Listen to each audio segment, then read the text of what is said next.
स्त्रीचा पदर. पदर मराठीतला शब्द आहे हा. काय जादुई शब्द आहे ना हो. काना नाही, मात्रा नाही, वेलांटी नाही, अनुस्वार नाही. एक सरळ 3 अक्षरी शब्द पदर.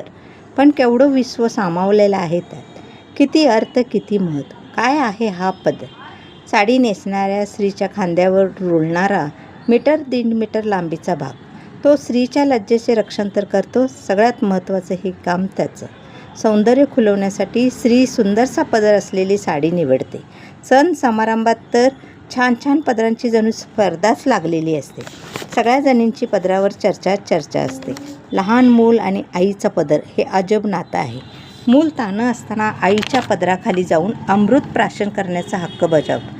जरा मोठं झालं, वरण भात खाऊ लागले की त्याचं तोंड पुसायला आई पटकन तिचा पदर पुढे करते. मूल अजून मोठं झालं, शाळेत जाऊ लागलं की रस्त्याने जाताना चालताना आईचाच पदर लागतो. एवढंच काय, जेवण झाल्यावर हात धुतला की टॉवेलऐवजी आईचा पदर शोधतो. आणि आईलाही या गोष्टी हव्याशा वाटतात.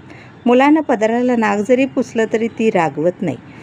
मुलांना बाबा ओरडले, रागावले तर मुलांना पटकन लपायला आईचा पदर सापडतो. महाराष्ट्रात तो डाव्या खांद्यावरून मागे सोडला जातो, तर गुजरात, मध्य प्रदेशात उजव्या खांद्यावरून पुढे मोराच्या पिसाराप्रमाणे फुलवला जातो. सौभाग्याची ओटी भरायची ती पदरातच, आणि संक्रांतीचं वाण लुटायचं तर ते पदर लावूनच. काही गोष्टी लक्षात ठेवण्यासाठी पदरालाच गाठ बांधली जाते. नव्या नवरीच्या जन्माची गाठ ही नवरीच्या पदरालाच नवरदेवाच्या उपरण्यासोबत बांधली जाते. देवापुढे आपण चुका कबूल करताना म्हणतोच ना, देवा माझ्या चुका पदरात घे.